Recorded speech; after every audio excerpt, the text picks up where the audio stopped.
Bon, donc aujourd'hui, on va étudier le Daf Zain de Tanit. Daf Zain, il commence là-haut avec, au début, on va reprendre un petit peu les brachot qu'on faisait les jours de jeûne. Donc, on parlait des jours de jeûne un peu plus sérieux. On avait dit que c'était la dernière série de jours de jeûne dans lesquels, en mettant en avant, on ajoutait 6 brachot dans la Mida. On va voir tout de suite les différents termes qu'on utilise dans les brachot. Donc, au début de la Gemara, ça va être ça le sujet pendant quelques lignes. Et ensuite, en vrai, tout le Daf va parler essentiellement des Kohanim, les Kohanim, les différents interdits qu'ils ont. Donc c'est vraiment ça le sujet du DAF, c'est par rapport aux Kohanim, différentes choses qu'ils doivent respecter aujourd'hui, à l'époque du Beth Amikdash. Voilà, ça c'est un peu le, ça c'est un peu le sujet.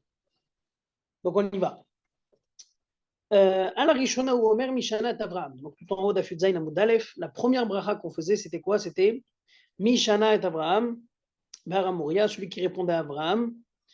Alors Tana, il y a un Tana qui enseigne Yesh Machlifim Tzaka Leliyahu Vetfila Leshmuel. Il y en a qui disent que la Tzaka, parce qu'on a dit à la fin de chaque tfila, chaque bracha, on finissait avec un texte, donc Shomat Tzaka ou Shomat Tfila. Alors il y en a qui disent que pour Eliyahu, il faut mettre Tzaka, Dieu qui écoute le cri, et Shmuel, il faut lui mettre Shomat Tfila. Par rapport à l'histoire de Shmuel, c'était plutôt une tfila, une prière. Mishlama le gabe Shmuel ktiv bet tfila ou ktiv bet Tzaka. Et là, Gabé Eliyahu Tfila Ktiv Tzaka Loktiv. Il dit pourquoi on a choisi de mettre à Shmuel Tfila. Il dit parce qu'en vrai, Shmuel, dans son texte, eh ben, il y a en même temps le terme Tfila qui est utilisé et en même temps le terme Tseaka. Alors on demande, on dit, mais par rapport à Eliyahu, dans son histoire à lui, on n'a pas vu qu'il y avait le terme Tseaka. On voit qu'il a prié à Dieu, mais pas qu'il a crié et qu'il a demandé à Dieu avec un cri. Alors la Gemara répond, Aneni Hashem Aneni Lashon Tsakai. En vrai, le terme qu'Eliyahu a vu, il a dit, Aneni Hashem Aneni, réponds-moi Hashem, réponds-moi, c'est pas une tfila, c'est plutôt dans un esprit de tseaka, de cri. Donc ça, c'est un peu ce qu'on voit par rapport à Eliyahu et Shmuel. Donc on échange les deux textes, tfila et tseaka. Ensuite, on continue à la Shishit Omer, Mishana et Yona, la Shvit Omer, Mishana et David. Alors ensuite, la 6e bracha, c'était une bracha, on demandait à Dieu de nous répondre comme il a répondu à Yona. Et la 7e, c'était celui qui a répondu à David et Shlomo.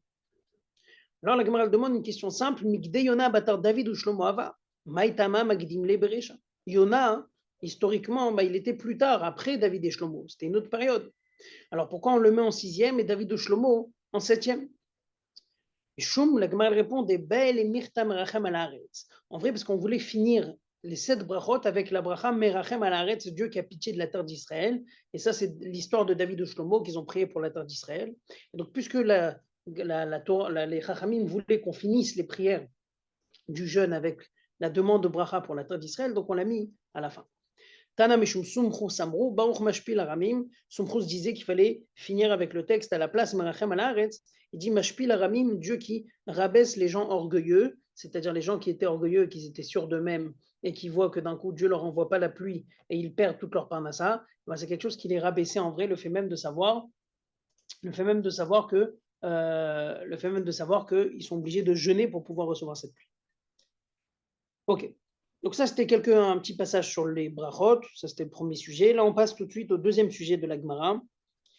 On avait dit que les 3 premiers jeûnes, il y avait une différence entre les gens de Mishmar et les gens du Betav. Je rappelle, c'est quoi Mishmar et Betav dans le Bet Amikdash.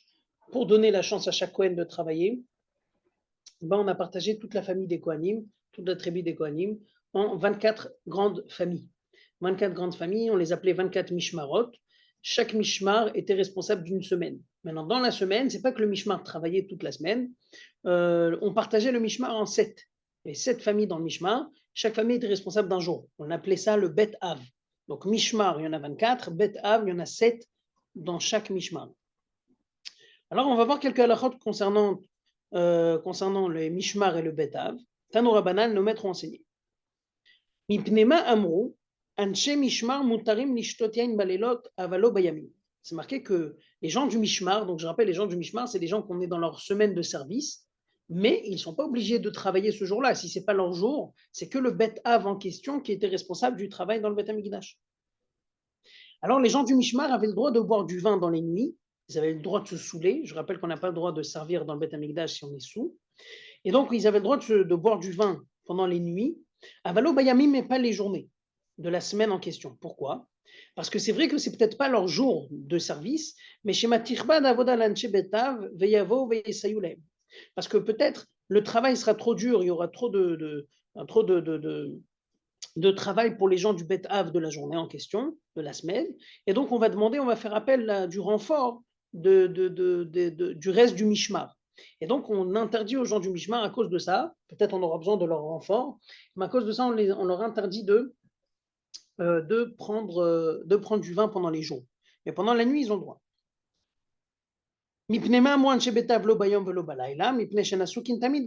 Par contre, quand c'est le jour même du Bet Av, et ben bien sûr, c'est ni le jour ni la nuit qu'ils ont le droit de boire, puisqu'ils sont occupés avec le travail. Et même la nuit, ça continuait dans le Bet Amikdash, il fallait continuer à brûler tous les sacrifices de la journée. Donc, on ne pouvait pas boire du vin. Et là, la Braïta, elle continue, elle dit comme ça.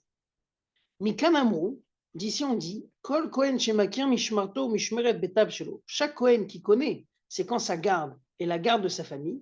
Il sait exactement c'était quand que c'était fixe dans le Bet Amikdash, le moment dans lequel il devait servir. S'il sait exactement c'était quel jour qu'il devait servir au Bet Amikdash, ben jusqu'aujourd'hui, même en galoute, il n'a pas le droit de boire du vin le jour même.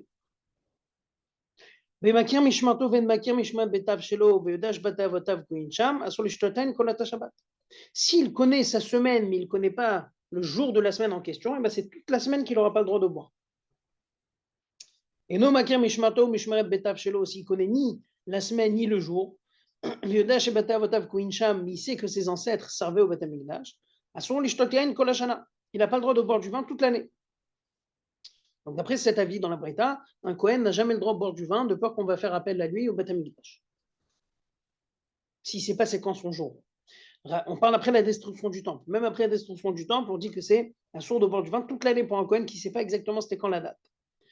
Vient la lacha, Rabbi Omer Ani, Rabbi dit que Assour l'ishtotein nolam, avalma ese. Moi aussi, je suis d'accord qu'on n'a jamais le droit de boire du vin pour un Kohen aujourd'hui, de peur que le Beth Amikdash se reconstruit, on a besoin de lui. Avalma ese shetakanato kalkalato. Mais bon, la solution pour le Kohen, c'est le fait même qu'on a abîmé la situation, on a détruit notre temple, le fait qu'on n'a pas de temple. C'est pas grave, qui boit, il n'y a aucun problème.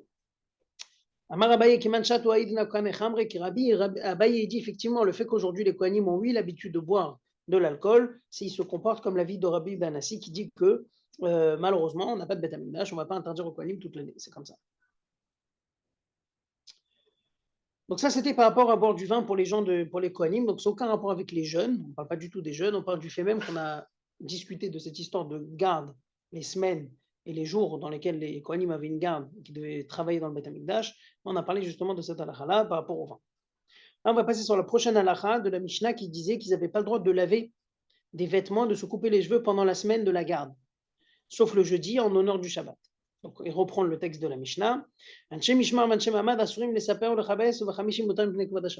du Mishmar et les gens du Mamad n'ont pas le droit de se couper les cheveux ni de laver les vêtements. C'est que jeudi qu'ils auront le droit pour l'honneur du Shabbat. La Gemara demande Maïtama, pourquoi ils n'ont pas le droit de se laver les vêtements pendant la semaine du Mishmar, de leur garde dans le Beth Amikdash? Amar Rabbi Yochanan, Amar Rabbi Yochanan, Rabbi Yochanan, et du nom de Rabbi Yochanan, pour pas qu'ils rentrent dans leur garde sale. C'est-à-dire, en vrai, ce qu'on voulait, on voulait prévenir et s'assurer que quand ils arrivent à leur semaine de garde dans le Beth Amikdash, ils ont déjà tout préparé, ils sont déjà propres, ils sont déjà coiffés. Et donc, on leur interdisait de se couper les cheveux, de se laver les vêtements pendant la semaine pour qu'ils comprennent qu'ils ne peuvent pas repousser ça pour la semaine en question et ils doivent le faire absolument avant d'arriver au Beth Amikdash. Si les gens parlent de cette halakha, alors on va parler d'une manière générale la halachot par rapport à se couper les cheveux, etc. Un roi, il devait se couper les cheveux, se coiffer tous les jours. Un Kohen Gadol, tous les vendredis. Kohen Idiot, un Kohen Idiot, un Kohen simple, tous les 30 jours. Le roi, pourquoi tous les jours? Maïtama, c'est quoi la raison? Amar Rabbi Abba bar Zavda Amarkra, Rabbi Abba bar Zavda, il ramène un verset qui dit Melech beyofio techezen ainecha. Un roi, il faut le voir avec une beauté. Donc il faut qu'il soit beau. Kohen Gadol Merev Shabbat Lerev Shabbat Maïtama. Pourquoi le Kohen Gadol il doit faire de vendredi à vendredi? Amar Rav Shmuel bar Yitzchak Koilu Mishmarot Mitratshot. Il dit parce qu'en vérité chaque semaine il y avait des nouvelles gardes. Et puisqu'il y avait des nouvelles gardes, alors il fallait que les nouvelles gardes qui arrivaient au Beth Amikdash soient impressionnées de la beauté du Kohen Gadol. Et donc en leur honneur, ils se coupaient les cheveux, ils se coiffaient vendredi. Et le Kohen, pourquoi tous les mois? Il dit, Kohen Ediot Achat Lishloshim Yom Menalan, pourquoi un Kohen, tous les mois, il devait se couper les cheveux? Atia Pera Pera Minazir. Alors il dit, on apprend par Xera Shava. Xera Shava, on utilise le même mot, on retrouve le même mot, Pera, qui veut dire des longs cheveux. On retrouve ce mot-là dans la halakha du Nazir, dans la paracha du Nazir. C'est la paracha de la semaine, Naso. Ktivacha verosham lo egalechu pera lo yishalechu, ou ktivatam kadosh yegadel pera saroshu. C'est marqué que les Kohanim n'ont pas le droit de laisser le péra pousser, c'est-à-dire qu'ils n'ont pas le droit de laisser les cheveux de partout. Alors on dit, ce même mot il est utilisé chez le Nazir, on dit que lui, il doit laisser ses cheveux pousser, il doit laisser le péra. Et là-bas, on sait que le Nazir, c'est quoi le minimum pour un Nazir? Malalan shloshim afkan shloshim. Chez le Nazir, c'est minimum 30 jours. Donc si chez le Nazir, c'est minimum 30 jours, et des cheveux qui ont poussé pendant 30 jours, on appelle ça des cheveux longs. Alors quand on interdit les cheveux longs chez le Kohen Ediot, forcément c'est qu'on l'oblige à se couper les cheveux au moins une fois tous les 30 jours. Alors Venazir Goufé Menalan, Amarav Matana, dont on sait que Nazir, eh ben, c'est minimum 30 jours, il dit Rav Matana, il dit Stam Nezirut Shloshim Yom Menalan Amarkra, il dit, il ramène ça dans le Pasuk, Iye Vegimatriat Latinave. Alors il dit, parce que c'est marqué clair, Kadosh Iye. Iye, la valeur numérique de Iye, c'est 30 jours. Minimum 30 jours chez un Nazir, et du Nazir, on apprend pour le Kohen. Alors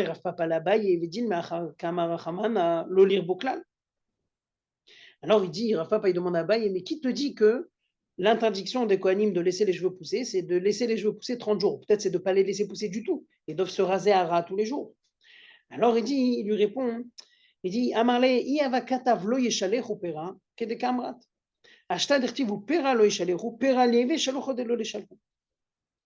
Alors il lui répond, il lui dit non. S'il y avait marqué lo yeshalchu pera, c'est-à-dire qu'ils n'ont pas le droit du tout de laisser pousser, alors là, effectivement, on aurait appris que les Kohanim devaient se couper les cheveux tous les jours. Mais là, il s'est marqué pera lo yeshalchu. C'est-à-dire tu peux avoir du pera, mais pas yeshalchu, ne laisse pas trop pousser. Ok, donc là, on a fini ce petit sujet de couper les cheveux. Alors il demande maintenant, alors est-ce qu'aujourd'hui, le Kohen aussi doit se couper les cheveux tous les mois? Alors il demande, il dit yach et afilo idnanam,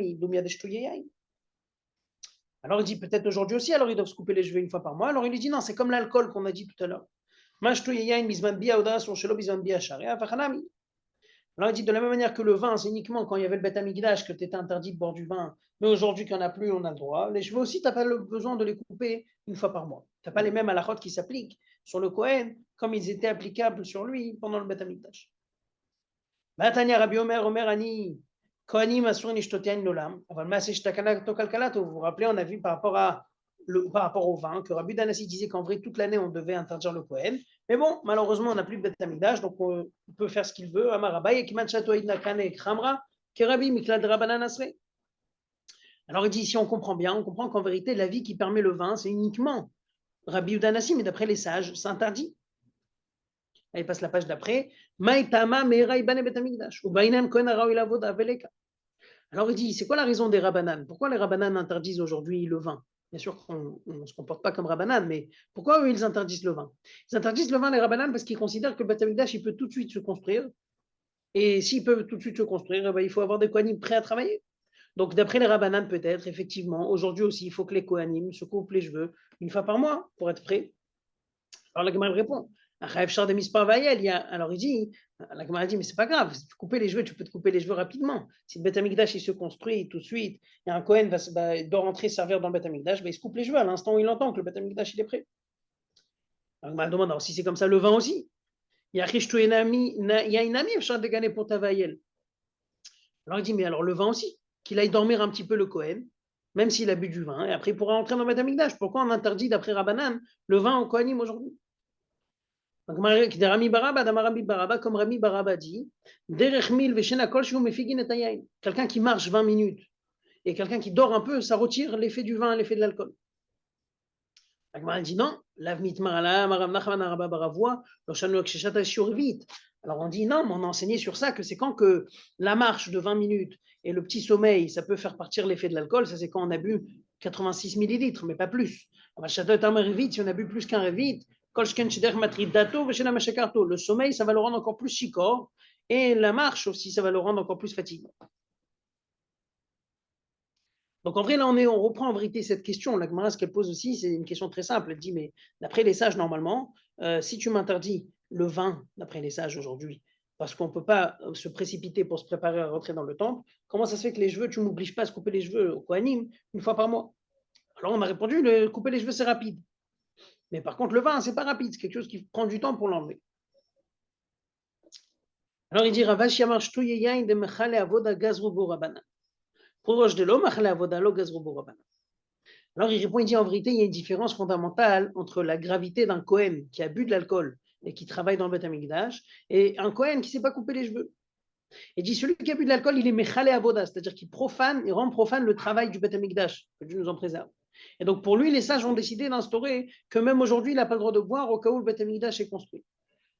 Par contre, quelqu'un qui laisse pousser les cheveux, même s'il laisse pousser les cheveux, et même s'il travaille dans le Beth Amikdash avec les cheveux longs, ce n'est pas marqué qu'il profane le travail.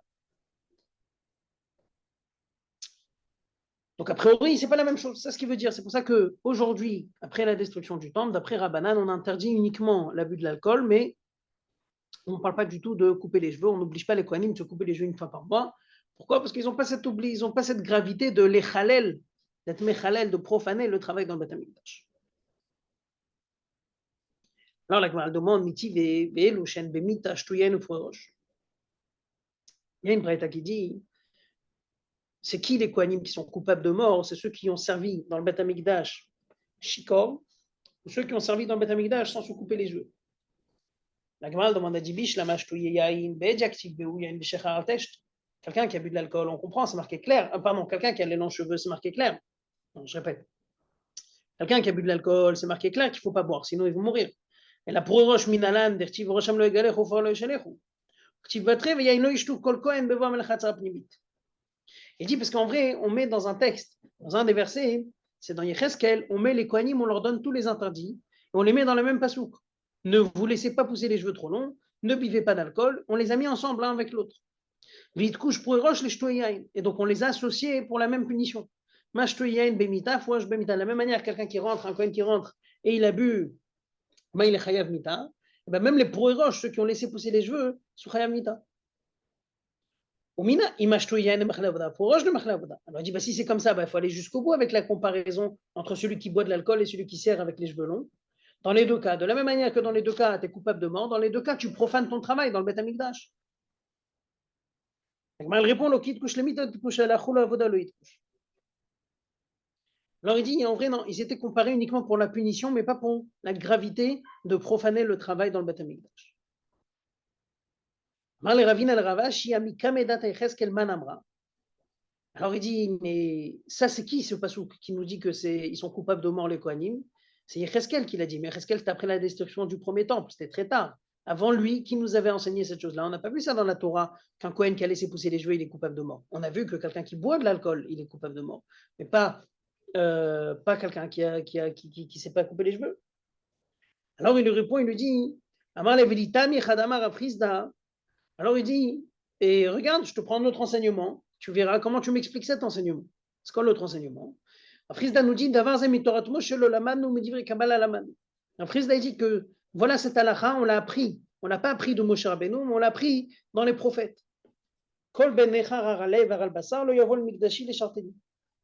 C'est marqué que chaque personne qui n'a pas fait sa brit mila, il ne peut pas servir dans le Beth Amikdash. On n'a pas vu ça dans la Torah clairement, c'est Yecheskel qui l'a dit. Alors il dit, d'après toi, d'où on a appris? Donc qu'est-ce qu'on faisait? Ça veut dire qu'avant Yecheskel, on laissait passer les gens qui n'avaient pas fait Brit Mila. Il te dit non. Qui l'a dit avant Yecheskel? Elle a Gemara Gamirla, Vata Yecheskel va se machakra. Achanami, Gemara Gamirla, Vata Yecheskel va se machakra. Il dit, en vrai, c'est très simple, c'est qu'on avait toujours eu ça en tradition depuis Moshe Rabbeinu, mais dans la Torah orale. C'est Yecheskel qui l'a mis dans le verset. En vrai, ça existait cette halakha déjà bien avant. On a reçu cette halakha qu'effectivement, ils ont la même mort, quelqu'un qui a servi dans le Beth Amikdash sans couper les cheveux, il est coupable de mort. Mais on n'a pas vu qu'il profane le travail. C'est pour ça que les Chachamim n'ont pas interdit aujourd'hui, n'ont pas obligé les Kohanim à se couper les cheveux une fois par mois. Jusqu'à là, cette sugia, je vais récapituler rapidement l'idée, comme ça on a dit clair. C'est une sugia qui est en vrai très facile. Il parle justement de est-ce que les Kohanim ont le droit de. On a commencé avec le sujet que normalement les Kohanim pendant la semaine, ils n'avaient pas le droit de laisser les cheveux, ils n'avaient pas le droit de se couper les cheveux pendant la semaine qui servaient dans le Beth Amikdash. On leur demandait de le faire juste avant. Pourquoi? Pour qu'ils arrivent propres. Et après, on est parti sur cette halakha qui disait un roi doit se couper les cheveux tous les jours, un Kohen Gadol tous les vendredis, et un Kohen normal une fois par mois. Et c'est là qu'on a commencé cette sugia d'une fois par mois. Déjà, dont on sait que c'est une fois par mois, il dit parce que c'est marqué que Pera lo yeshalechu. Sans rentrer dans les détails, Pera, c'est-à-dire des longs cheveux, tu peux avoir, mais lo yeshalechu, pas trop. C'est combien Pera? Chez le Nazir, c'est marqué qu'il doit laisser Pera pendant 30 jours. On apprend ça dans Passouk qui y est. Donc en vrai, le Kohen, il n'a pas le droit de laisser plus que 30 jours ses cheveux pousser. Et c'est là qu'on a ramené la halakha par rapport à aujourd'hui.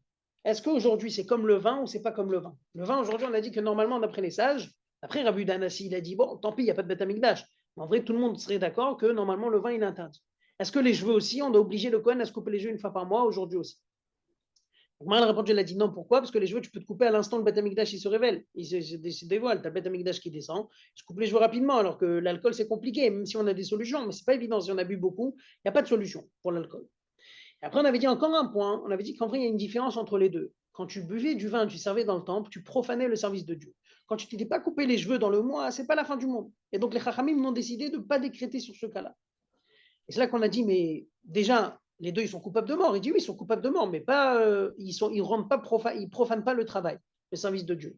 On a dit, comment ça se fait? Dont on sait qu'ils sont coupables de mort, parce qu'il y a un verset dans Yecheskel qui les a comparés. Il y a un verset dans Yecheskel qui les a comparés. Alors, il les compare aussi pour le fait qu'ils profanent le travail. Il te dit non, il nous a comparé que pour une chose. Alors, on dit avant Yecheskel, dont on savait cette halakha, il dit, on avait en tradition, c'est Yecheskel qui l'a mis à l'écrit. Ok. Maintenant, en prochaine Sugia, c'est un peu technique. C'est un peu technique. On va commencer déjà cette semaine. On continuera à Hashem la semaine prochaine. Elle est un peu technique. Alors, ça parle des jeunes. On reprend l'histoire des Taniot. Et en vrai, ce qu'on dit, on dit comme ça. Déjà, il reprend le texte de la Mishnah. On le reprend tout de suite. Tout ce qui est marqué dans le Megillat Tanit. Alors, je rappelle, c'est quoi Megillat Tanit? Megillat Tanit, c'est un texte dans lequel on appelle Megillat Tanit. Il y a marqué toutes les dates dans lesquelles je n'ai pas le droit d'être triste, d'être en deuil ou de jeûner. Pourquoi? Parce que c'est des dates dans lesquelles il y a eu des événements joyeux pour le peuple juif. Alors, il te dit que tout ce qui est marqué. Alors, maintenant, dans la Megillat Tanit, ce qui est intéressant, c'est que des fois, c'est marqué l'olemispad et des fois, c'est marqué l'olitana beon. En vrai, il y a des jours qui sont. C'est un jour de joie, mais pas tellement grand. Et donc, on te dit juste ne jeûne pas. Ce jour-là, il ne faut pas jeûner. Mais par exemple, s'il y a un mort, il y a une levaya, est-ce que j'ai le droit de faire un espède? Est-ce que j'ai le droit de parler de sa grandeur de la personne et de parler combien ça fait, c'est triste qu'il est parti, etc. Ça, j'ai le droit. Il y a des jours qui sont tellement joyeux que même ça, j'ai pas le droit. Même parler triste, etc., à côté d'un lit d'un mort, j'ai pas le droit. Et donc, ça, c'est les deux termes qu'on va utiliser maintenant dans la Gemara de Megillat Tanit. Il y a des jours que c'est marqué Lolitana. Lolitana, c'est-à-dire ne pas jeûner. Ça, c'est pas un jour très, très joyeux. C'est un jour joyeux, mais pas très joyeux. On n'interdit que le jeûne. Il y a le jour que même les mispades, on n'a pas le droit. Même faire un espède, même parler à côté d'un lit d'un mort, j'ai pas le droit. Donc, il dit comme ça. Maintenant, encore plus fort que ça. Il dit un jour où c'est marqué l'ol et mispad, la Mishnah nous avait dit les fanav asur lachav muta. Vous savez, il y a d'alachot que, par exemple, quand on arrive à un lac Bomer, par exemple. On arrive à lac Bomer, juste avant lac Bomer, et ben on a la veille de lac Bomer. La veille de lac Bomer, qu'est-ce qu'on fait? On fait pas tachanoun déjà à mincha. C'est-à-dire qu'en vrai, déjà, la veille de lac Bomer, on rentre déjà dans un certain esprit de lac Bomer. La veille de Shabbat, c'est la même chose. Alors, il te dit que les jours dans lesquels c'est marqué l'olémispad, qu'on n'a même pas le droit de s'attrister, de pleurer, de parler du bien de la personne qui est décédée, et ben, c'est en vérité pour nous dire que la veille déjà, j'ai pas le droit de jeûner, je suis déjà dans un moment un peu joyeux. Le lendemain, par contre, moutard, j'ai le droit. Alors, il dit comme ça. Tanoura Banan, on ramène un enseignement. Ilen Yomaya de l'olitana baon ou miktsatan de l'olemispad baon. Voici certains jours qu'on va citer, des jours dans lesquels on n'a pas le droit de jeûner, et certains d'entre eux, on n'a pas le droit de faire de espède. Donc, c'est des jours très joyeux. Alors là, il va nous donner une période de date très intéressante qu'on va essayer de voir et analyser. Meresh Yacha de Nissan, Vead Tmanyabe, Itukam Tmida, de Lole Mispadbon. Il te dit, de Rosh Chodesh Nissan jusqu'à Chet Nissan, il y avait toute une discussion contre les Tzdokim. Les Tzdokim, c'était ceux qui ne croyaient pas en Torah orale, qu'on a réussi à les combattre dans la discussion pendant ces périodes de 8 jours par rapport au Korban Tamid. En vrai, les Tzdokim, ils disaient, c'est marqué, ça veut dire quoi? Ta'ase, pas ta'asu. Ta'ase, qui veut dire que Korban Tamid, c'est au singulier. qui veut dire que Korban Tamid, chaque juif qui veut ramener un Korban Tamid peut ramener un Korban Tamid. Les Chachamim ont reçu par tradition que non. On parle à tout le peuple juif et il y a un seul Korban qu'on faisait tous les jours. Alors en tout cas, ils avaient toute une discussion avec ces Tzdokim. Ils ont eu une victoire dans leur discussion, dans leur désaccord. Ça a duré entre Rosh Chodesh et Chet Nissan. Et c'est pour ça qu'on a instauré que c'est des jours joyeux. Ensuite, on continue. Du Chet Nissan jusqu'à la fin de Pessah, c'est aussi des jours joyeux parce qu'on a réussi à gagner la discussion contre les Tzdokim sur la fête de Shavuot.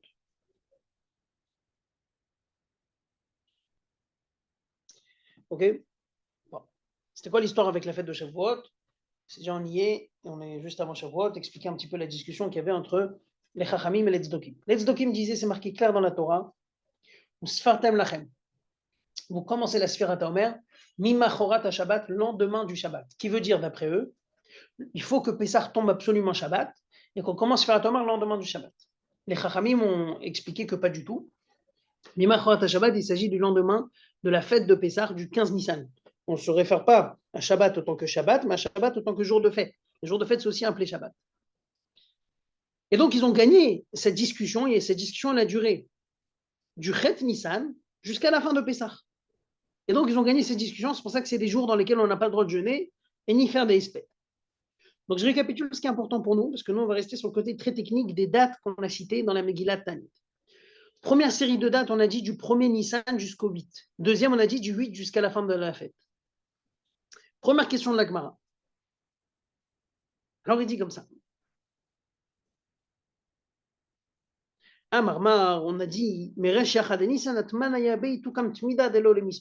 vient de nous dire que de Rosh Chodesh Nissan jusqu'au 8, eh ben, on a gagné l'histoire du Tamid, du Korban Tamid, et donc on ne doit pas faire de espède. On n'a ni jeûné, ni s'attrister. Alors là, et dit, pourquoi tu me dis de Rosh Chodesh? Tu n'as qu'à me dire du 2 Nissan. Parce que Rosh Chodesh, il est déjà interdit par le jeûne. On n'a pas le droit de jeûner Rosh Chodesh déjà, c'est connu. Donc si tu veux m'instaurer des dates dans lesquelles je n'ai pas le droit de jeûner et je dois me réjouir, eh ben, tu n'as qu'à me dire du 2 Nissan jusqu'au 8. Pourquoi tu me dis de Rosh Chodesh? Rosh Chodesh, il est déjà par lui-même, il est déjà joyeux. Alors il dit, Rav, il dit, non, c'est pour me dire que la veille de Rosh Chodesh, elle est aussi interdite de jeûne, parce que le jour de fête qu'on a fêté pour les Tzdokim, eh ben, il est à partir de Rosh Chodesh. Et donc, il veut dire qu'on interdit le veille. Alors, il m'a dit, oui, mais Rosh Chodesh Goufé Yom Tov. Alors, il dit, mais chez les Fanavnamit, Hippoclé, d'Avel Yom Shelifne Rosh Chodesh. Il dit, ben, le jour avant, il a interdit aussi parce que c'est la veille de Rosh Chodesh. Il dit, Rosh Chodesh Doraita ou Vedoraita lo Beichizou. Tanya Yamim El Aktuvim Mimgila Tanit Lifne Mulachem Asuri. Shabbatot Yamim Tovim Menasur Lifne Mulachem Mutari. Alors il dit non, en vrai, il faut savoir que la veille de Rosh Chodesh, on a le droit de jeûner. C'est que la veille des dates de Megillat Tanit que je n'ai pas le droit de jeûner dans ces dates-là. Pourquoi? Parce que c'est marqué, il te ramène un enseignement qui dit comme ça. Tous les Yamim Tovim qui sont ajoutés dans Megillat Tanit, c'est des sages qui ont instauré, et bien la veille s'interdit. Et le lendemain de la fête. Par contre, Shabbat et Yom Tov, c'est interdit la veille, mais le lendemain, c'est permis. Moi, frère Ben Zelazé, Allah nous dit Torah, dit Torah, n'en trizou. La raison, c'est que comme certaines dates, les dates de Megillat Tanit ont été instaurées par les sages, on a voulu marquer le coup pour renforcer chez le peuple juif l'importance de ces dates et donc d'interdire le jeûne la veille et le lendemain. Alors que dans la Torah, on n'a pas vraiment besoin d'interdire parce que la Torah, tout le monde sait qu'il faut respecter. Donc on n'a pas besoin de faire une démarche qui est plus compliquée et d'interdire le jeûne la veille et le lendemain. Donc uniquement la veille, on a interdit. Donc ça explique en vrai pourquoi on a décidé de dire que le jour de fête de Megillat Tanit, il commence depuis Rosh Chodesh. Pour dire qu'à part le fait que Rosh Chodesh, c'est de la Torah, c'est une fête de la Torah, il y a quelque chose de particulier ici, c'est qu'on est aussi un jour que les Chachamim ont instauré, pour la fête qu'on a eue avec les Tzdokim. Alors il continue, la prochaine étape c'était quoi? C'est qu'on a dit qu'on n'a pas le droit de fêter, on n'a pas le droit de jeûner depuis le 8 jusqu'à la fin de Pessah. Alors il dit, la maliat sauf Moed, les Maad Moed ou Moed Gouf et Yom Tov ou Vasso. Il dit, pourquoi tu me dis jusqu'à la fin de Pessah? La même question que Rosh Chodesh. Dis-moi jusqu'à Pessah. Pessah lui-même, il est interdit par la Torah. Amarav Papa Kedamarav, lo nitzra le leson yom shelefanav. Achinami lo nitzra le leson yom shelachra.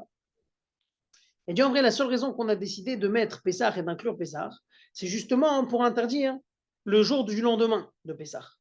Pessah lui-même n'interdit pas son lendemain, mais puisque maintenant Pessah fait partie de ce jour qui est instauré par les sages, cette fête contre les tzdokim, eh ben ça m'interdit aussi le jour du lendemain. C'est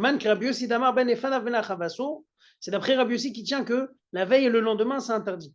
La veille d'une fête que les sages ont instaurée, le lendemain d'une fête que les sages ont instaurée, j'ai pas le droit de jeûner.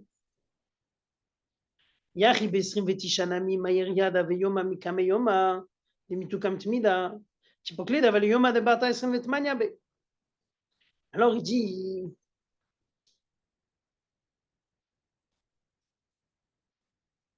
bon, je pense que cette partie-là, parce que là, en vérité, là, dans le sujet, on est jusqu'à la fin de la page, c'est sur le même sujet. On va s'arrêter là, on va récapituler ce qu'on a fait. Bezrat Hashem, la prochaine fois, on continuera. C'est technique, uniquement cette page-là, hein, c'est ce côté de page. Après, ça devient facile, on passe vraiment à des parties très, très faciles de la Gemara. On va juste récapituler rapidement. Alors, donc, Tani Daf Yud Zayin, qu'est-ce qu'on a vu? On a vu, il y a trois grandes sugyot, si on peut dire, dans la Gemara. La première sugya, c'est rapidement, on voit les différents avis par rapport au brachot qu'on faisait le jour de jeûne. Il y en a qui disent qu'il fallait dire Shomeat Tfila pour Shmuel Hanavi, parce qu'il y a marqué là-bas Tfila dans son texte. Et Eliyahu Hanavi, il faut dire Tseaka, parce qu'il y a marqué Aneni Hashem Aneni, réponds-moi Hashem, réponds-moi, qui représente un cri que Eliyahu Hanavi a demandé à Dieu. Ensuite, on a mis Yona, le prophète Yona, on l'a mis avant le roi David dans les brachot. Pourquoi? Parce que même si Yona était plus tard que lui, que David Amelech dans l'histoire, on a préféré mettre David Amelech en dernier parce qu'on finira la bracha de David Amelech avec le sujet de Amerachem ala Haaretz, qui veut dire Dieu qui a pitié de la terre d'Israël. Donc on veut finir avec une bracha pour la terre d'Israël. Ça c'est première sugya, petite sugya. Deuxième sugya, c'était sur le sujet des Kohanim, qu'est-ce qu'ils avaient le droit de faire ou pas faire à l'époque du temple. Alors on avait dit qu'à l'époque du temple, les Kohanim qui servaient pendant la semaine avaient le droit de boire le vin la nuit, mais pas le jour, de peur qu'on avait besoin de leur aide pour aider les gens de la garde de la journée. Par contre, les gens qui devaient travailler le jour même, eh ben, eux, ils n'avaient pas le droit de boire ni la nuit ni le jour parce qu'ils étaient complètement occupés dans le travail et le service du temple. Et de là, on a vu une halakha que si aujourd'hui quelqu'un il connaît le jour exact dans lequel il doit travailler au temple, même s'il n'y a pas de temple, eh ben, il n'a pas le droit de boire du vin ce jour-là. Et s'il ne connaît pas, ben, normalement, il ne devrait pas boire du vin toute l'année. On a dit la seule raison qu'on permet de boire du vin, c'est Rabbi Yehuda Hanassi qui dit que bon, malheureusement, le Beth Amikdash n'est plus là, donc on ne va pas interdire à quelqu'un complètement le vin, donc on lui permet. De ce sujet, on est parti sur d'autres halakhot des Kohanim. On avait dit qu'ils n'avaient pas le droit de laver les vêtements et de se couper les cheveux pendant la semaine de garde dans le Beth Amikdash. Pourquoi? C'était en vérité une technique pour pas qu'ils rentrent dans le Beth Amikdash et dans leur garde sales et pas coiffés.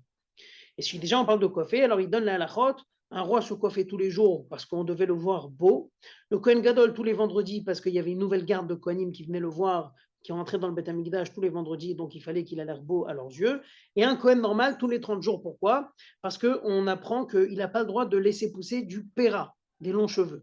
Alors il a le droit de laisser pousser un petit peu, mais pas trop, pas des longs cheveux. C'est combien péra? Et ben dans le Nazir, on voit que de lui, il doit laisser le péra, et chez le Nazir, c'est marqué Kadosh Hiye valeur numérique 30. On apprend de là que le Nazir, il doit laisser les cheveux au moins 30 jours, pousser au moins 30 jours. Donc le Kohen, c'est tous les 30 jours, il doit se couper les cheveux et ne pas laisser les cheveux comme le Nazir. Et de là, on part, on dit, est-ce qu'aujourd'hui, en époque d'exil aussi, le Kohen, il doit laisser les cheveux, et il doit se couper les cheveux, une fois tous les 30 jours. Alors sans ça, on répond que ce n'est pas la même chose que le vin. Pourquoi ce n'est pas la même chose que le vin? Parce que le vin, les cheveux, dès que le Beth Amikdash est construit, on peut tout de suite couper les cheveux pour entrer servir dans le temple, alors que le vin, c'est quelque chose de plus compliqué. Même si on dit qu'on peut marcher et qu'on peut dormir un petit peu pour retirer l'effet du vin, c'est uniquement quand on a bu une certaine quantité, pas quand on a bu trop.